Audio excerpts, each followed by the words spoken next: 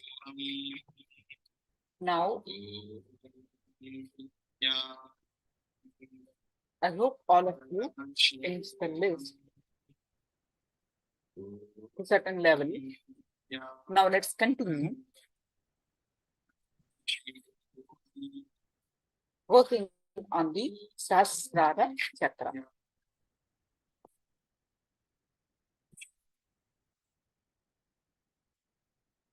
Om Nithyananda Paramashivoham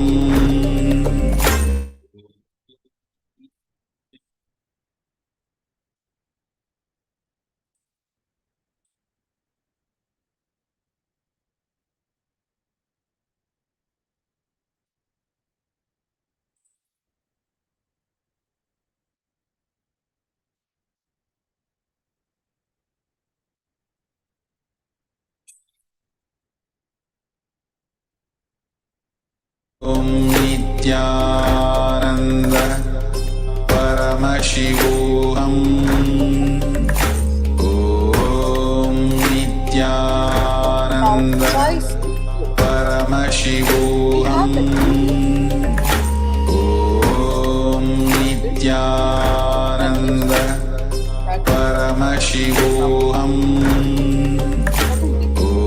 Om Nithyananda Paramashivoham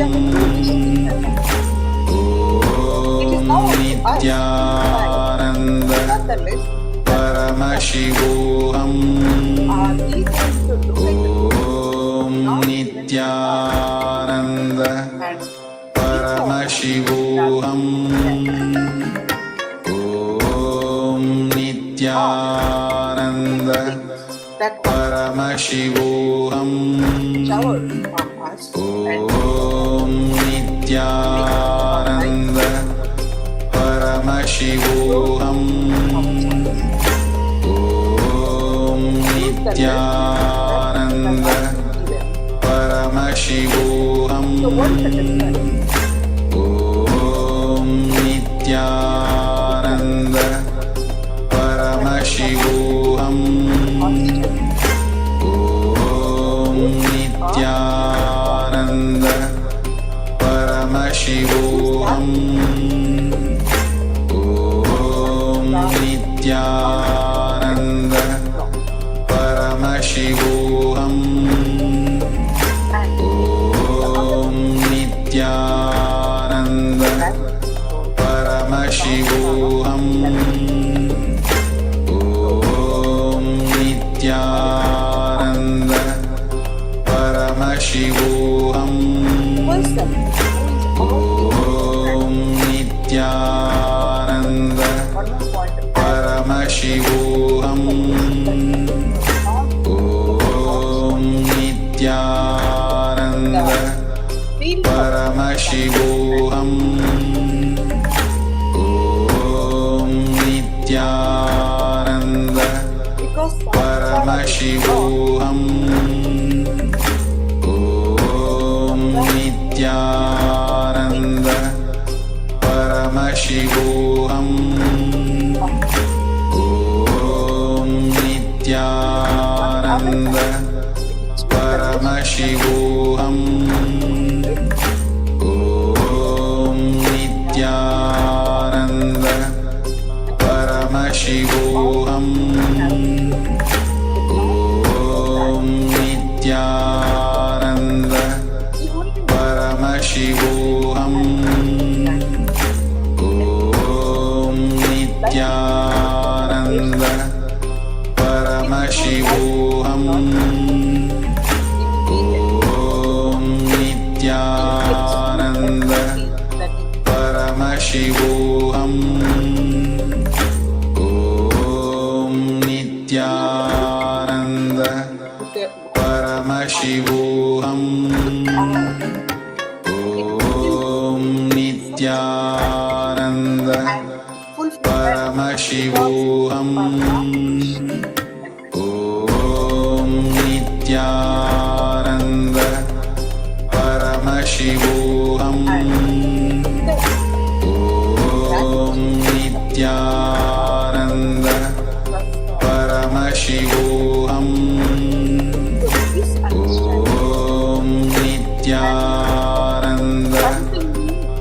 Paramashivoham Om Nithyananda Paramashivoham Om Nithyananda Paramashivoham Om Nithyananda Paramashivoham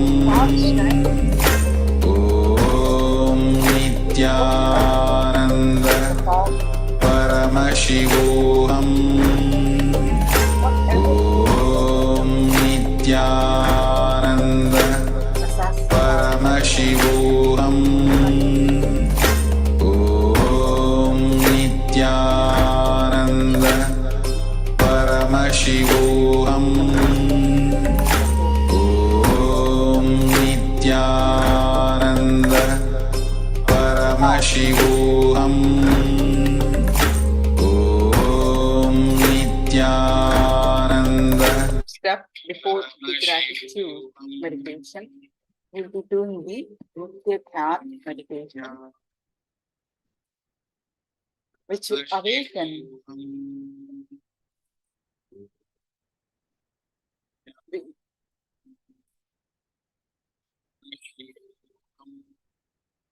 all the chakras, and finally, which will energize and awaken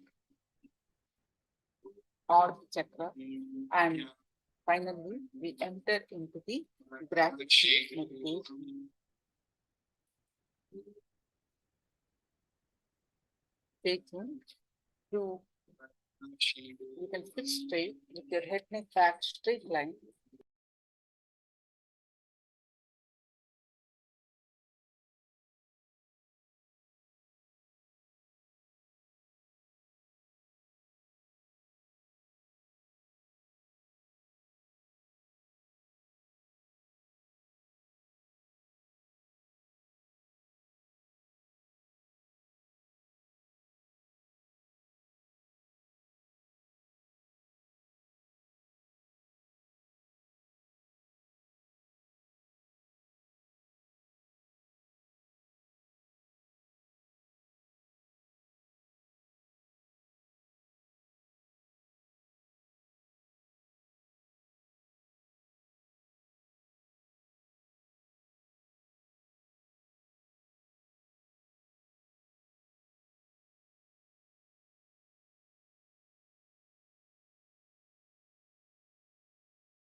Yes.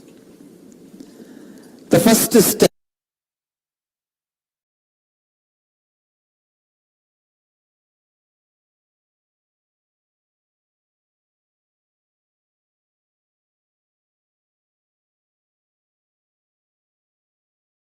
of the process is chaotic breathing, means awakening and arising the prana, life energy level in your body to its peak possibility. It is the most dynamic aspect. You can put your hands on the hip and start breathing as deep as possible and as powerfully as possible. It's like a hyperventilating you. That's all, nothing else. Hyperventilating. I can show you.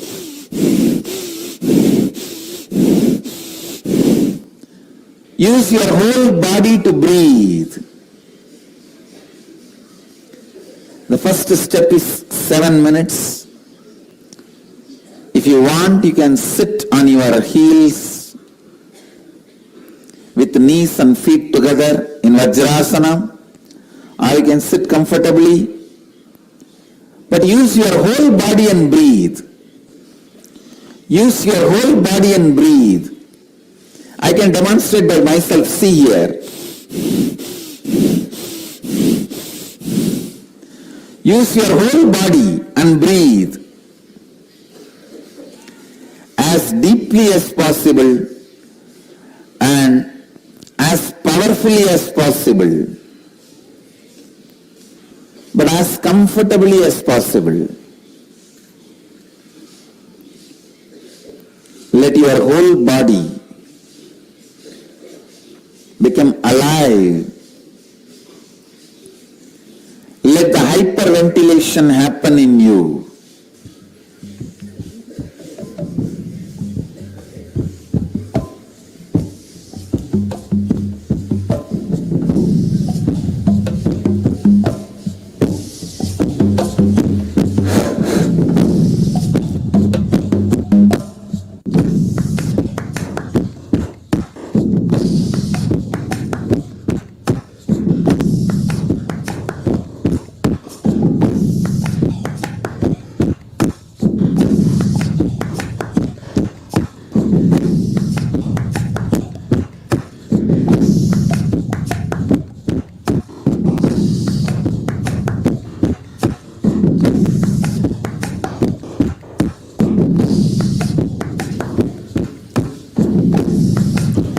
Please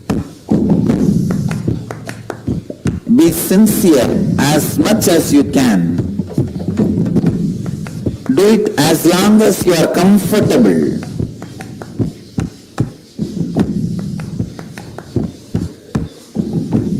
Just don't increase your high blood pressure if you are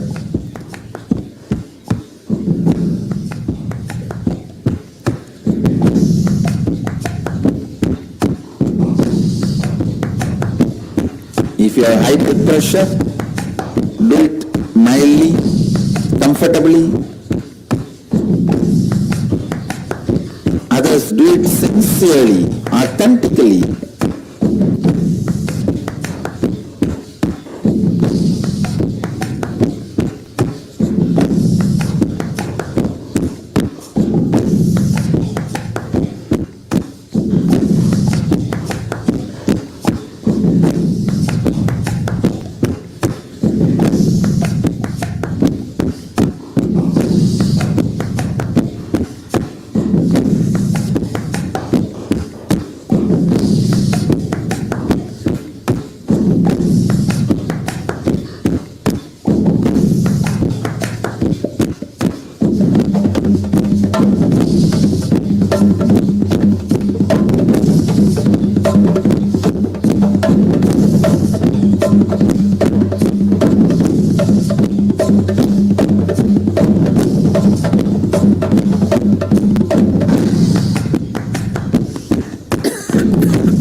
move to the next step. Intense humming. Sit in the same way, either sitting on your knees or sit comfortably, but hum as intensely as possible. Let your whole awareness be with the humming sound. It's almost like if you put your mouth into empty vessel and create a vibration, how it will be same way. Hum as intensely as possible. Let your whole body vibrate with that humming sound.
your awareness to the 7 energy centers in your body.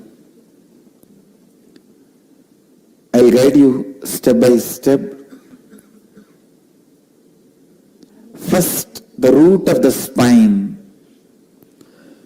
Visualize yourself a powerful, bright sun in your root center, the root of the spine.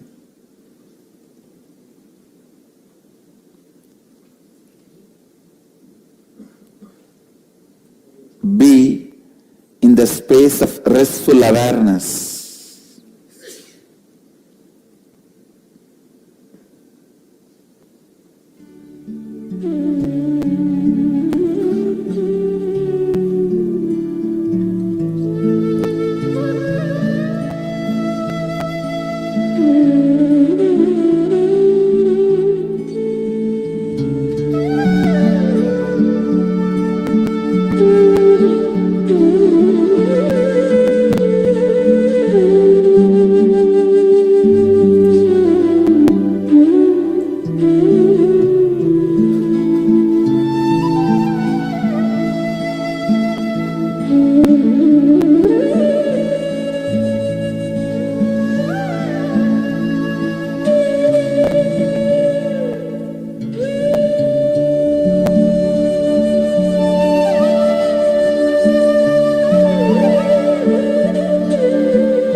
Awareness to the spleen center, the spleen area.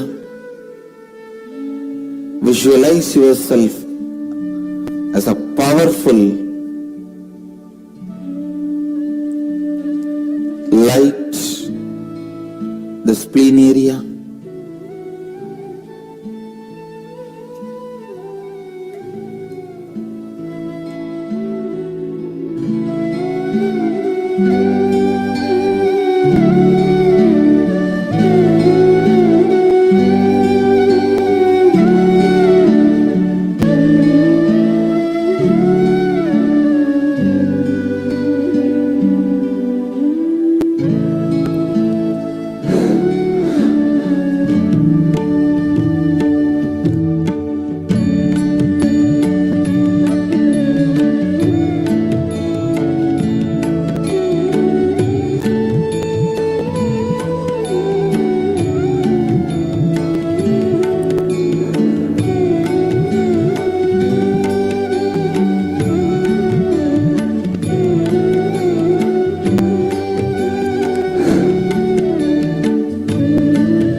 Bring yourself to the navel center. See yourself in your navel center as a powerful light.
the heart center. Center of the heart. Visualize yourself as a powerful light.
Now, bring your awareness to the throat center, Vishuddhi chakra.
Now, bring your awareness to the third eye,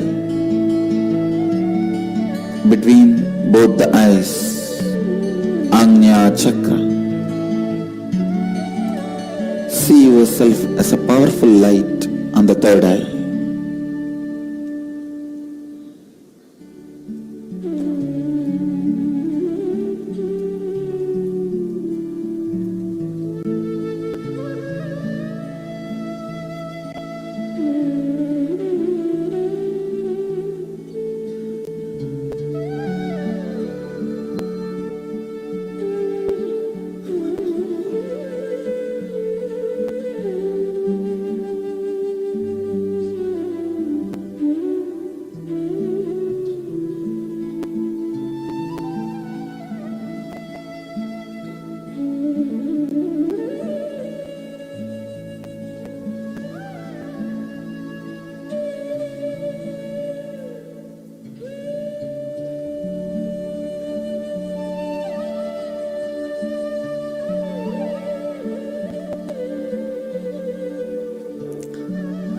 Bring your awareness to the crown center.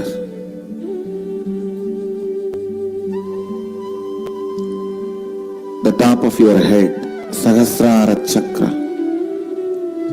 See yourself as a light on the crown center. With my integrity and authenticity, I bless you all. Let you all experience Kundalini awakening. Namah Shivaya.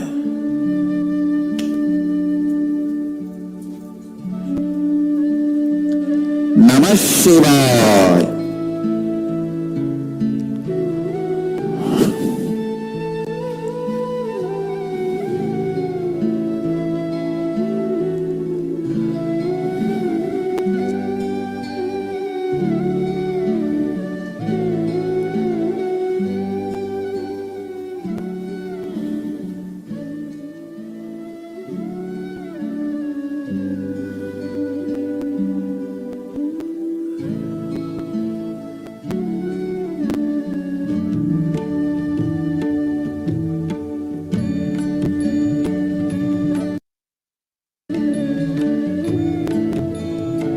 Now,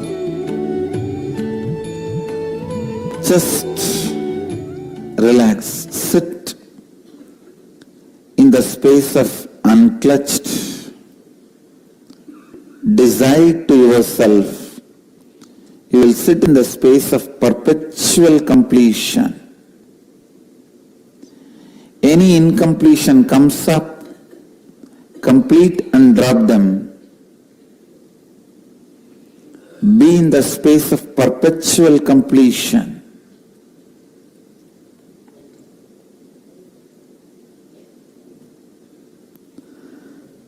Any doubt, fear, powerlessness comes up in you.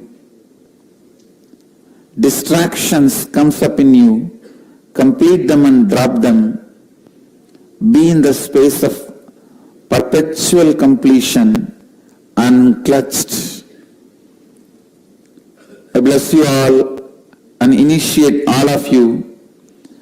Let your Kundalini Shakti be intensely awakened.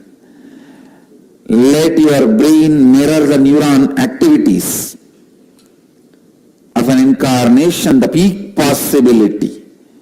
Namah Shivaya, Namah Shivaya, Namah Shivaya.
கதைய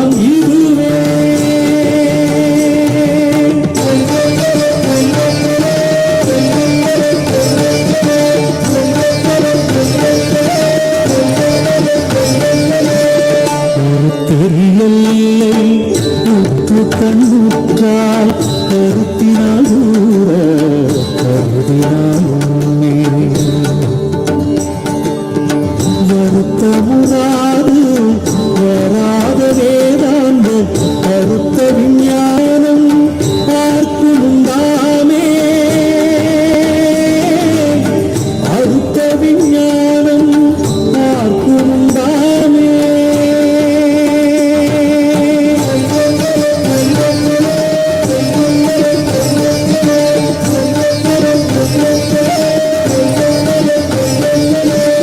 யோசனை மூன்றாம் நித்தல வாசற்கு வாசருதி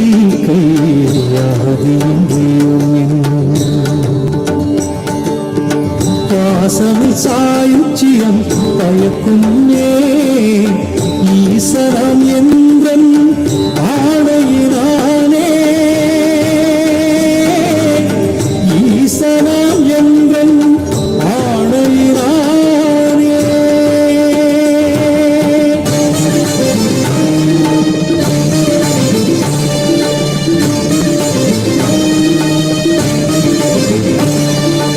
என்றுமே அறவோரம்பத்து இருப்பிடம் இத்தலம்தான் ஒன்றுவாக்கென பின்னாலும் உண்மை வந்தோள் பொன்னி ஒன்றுராத மொழியும் தீயோர் முரண் ஒரு கணத்தின் தங்கி குன்றுருளருளே ஈசன் கோபமெந்தனல் குன்றுருளருளே ஈசன் கோபமெந்தனல்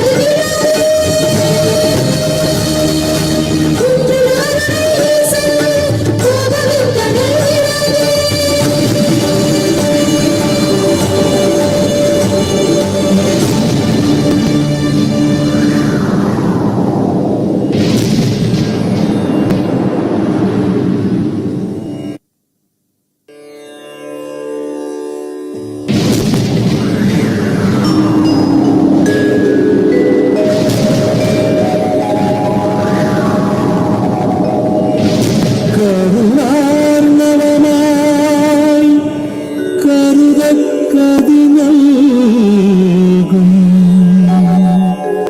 அருணாச்சல சிவமீதா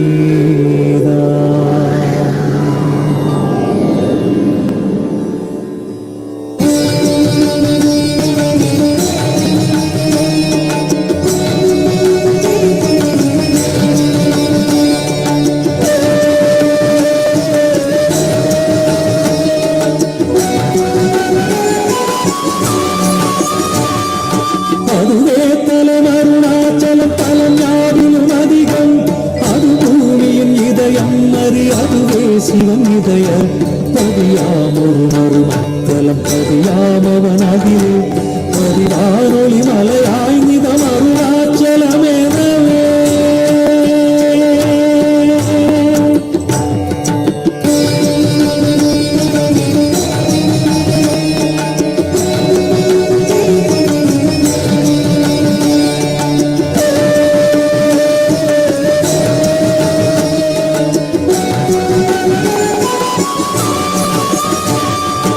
ஆதி அருணாச்சல பேரற்புதலின் அற்புறுத்தல் ஆதிநாள் மார்கையில் ஆதிரை அஜோதியும் ஈசனை மாங்கின் அமரர் ஏற்றி வழிபட்ட நாள் மாசி Shivaratri அம்மக்கு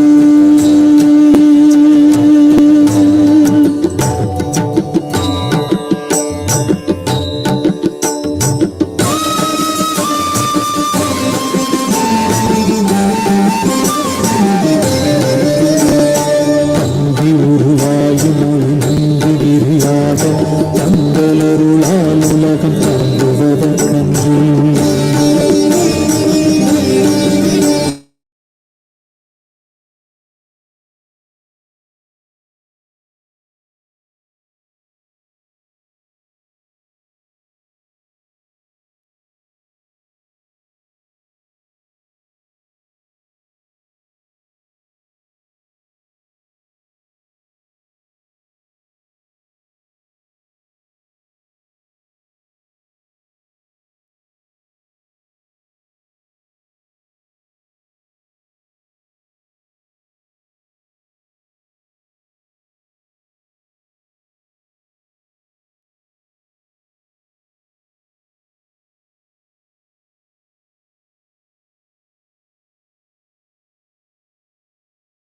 with the deep attitude of gratitude.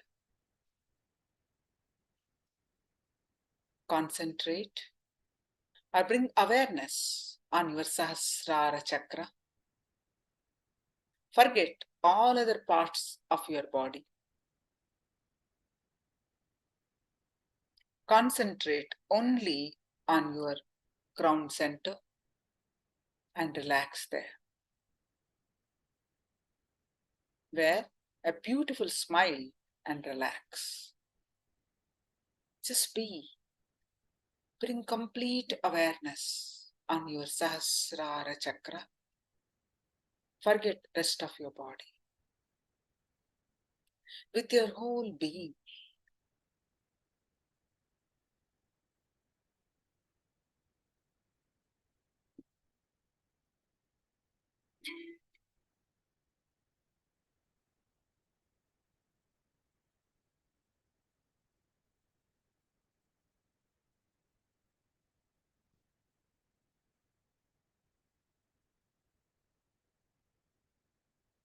Offer your gratitude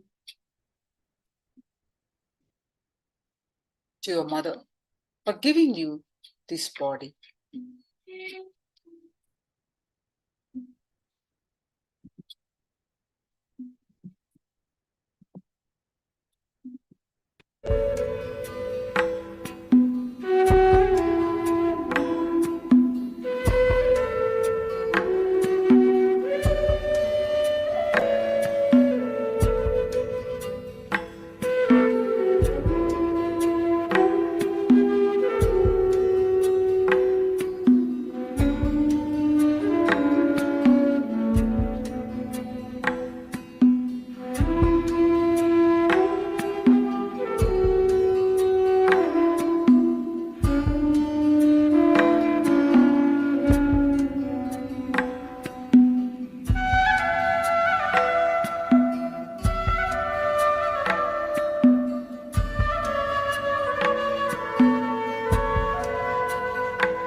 Offer your gratitude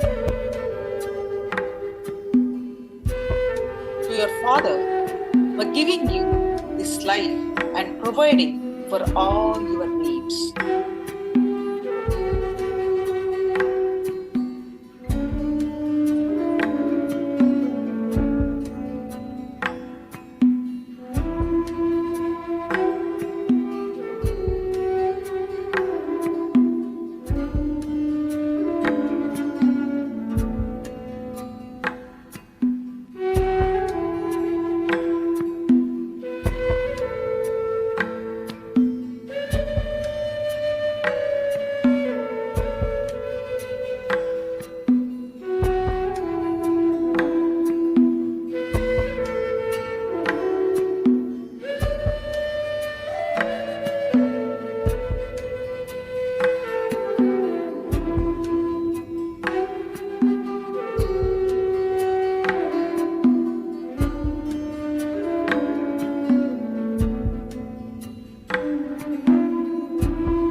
Offer your gratitude to all your doctors and nurses who received you when you came to planet Earth.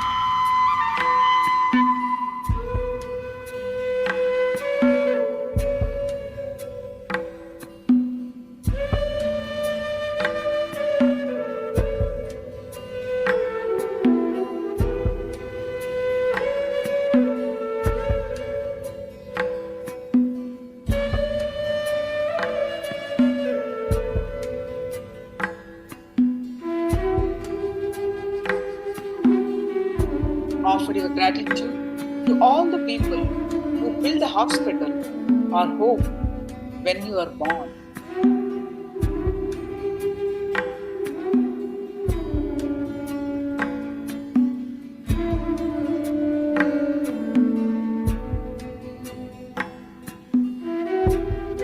Offer your gratitude to all the people who took care of you when you were an infant.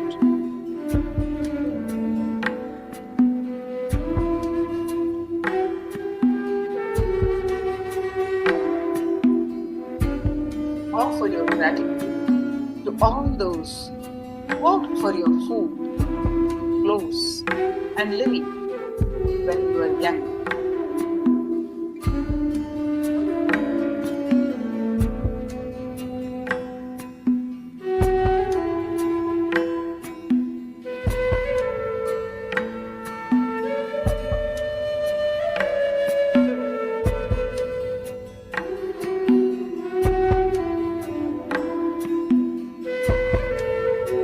Offer your gratitude to all the teachers who gave you preliminary education.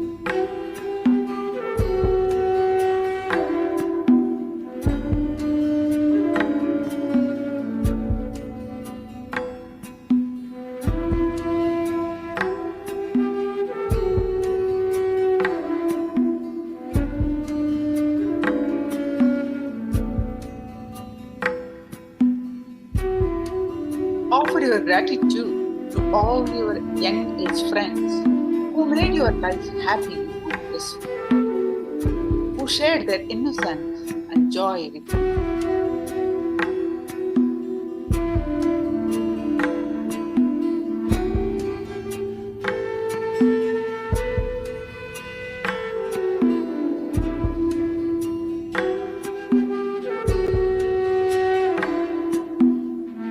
Offer your gratitude to all the doctors and nurses who took care of your health, who gave you medical assistance whenever you needed.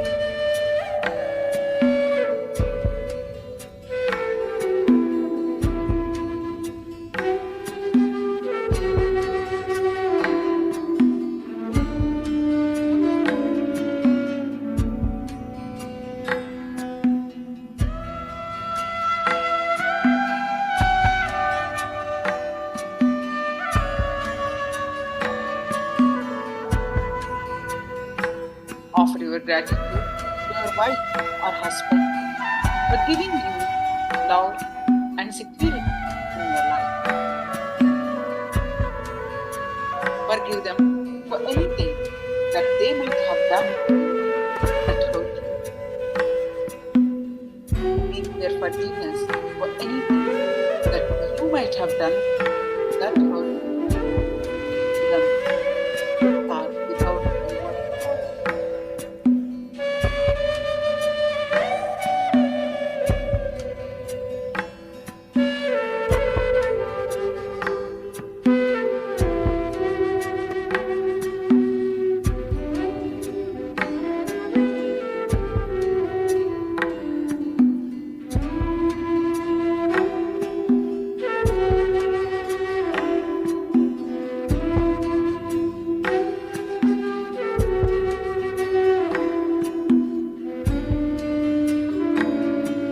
Offer your gratitude to all the people who encouraged you and gave you inspiration in your spiritual life.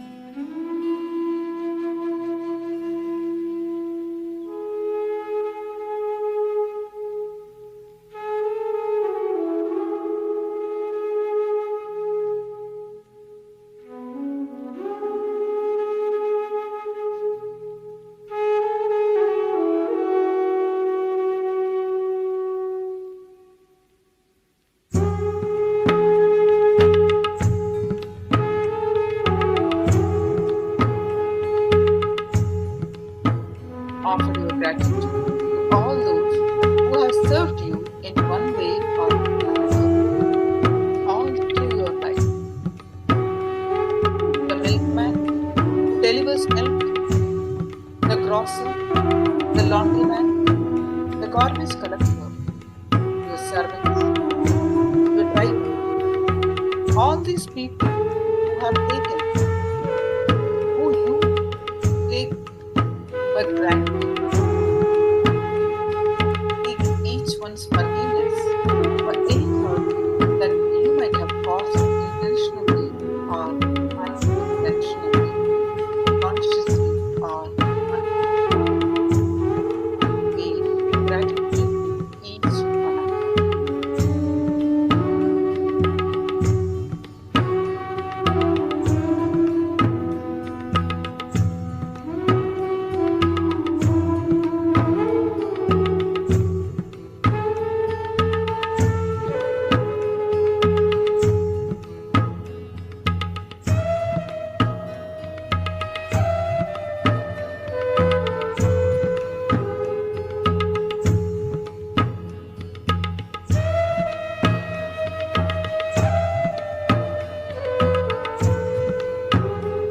Offer your gratitude to your enemies and those who have hurt you for making you strong and forgiving.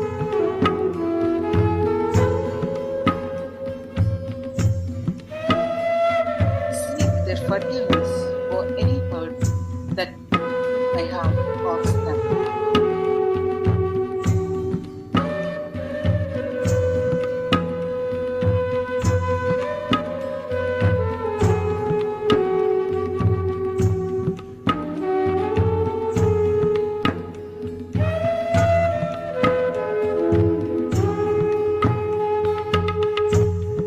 Offer your gratitude to all those who helped you physically, mentally,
gratitude to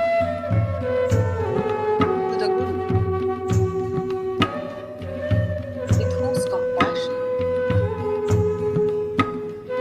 you appear,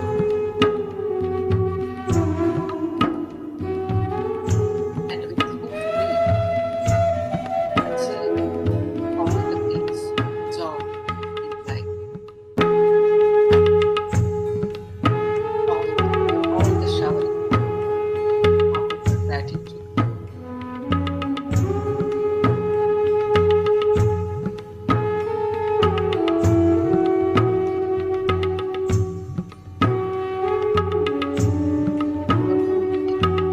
Offer your gratitude.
Okay.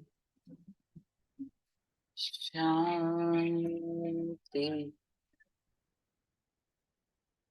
Shanti.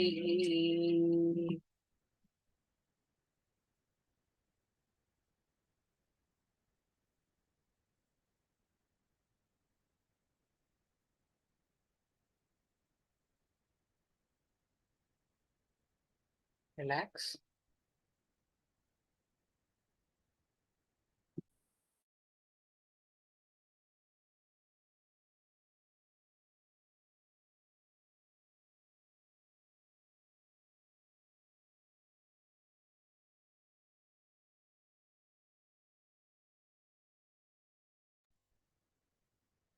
Continue to be in the space of gratitude.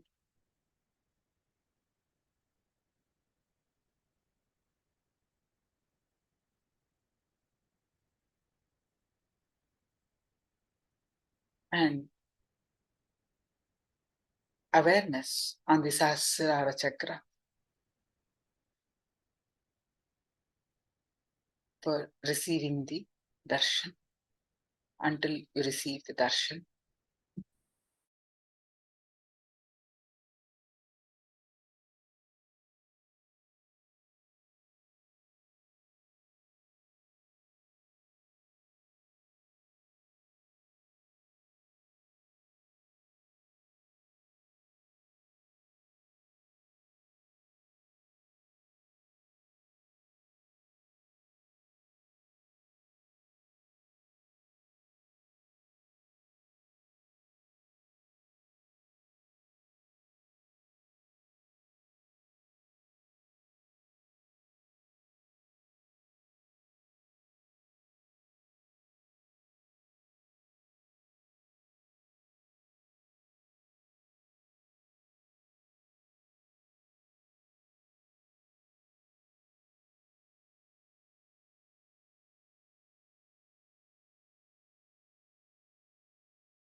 It is time for all of us to receive the darshan today.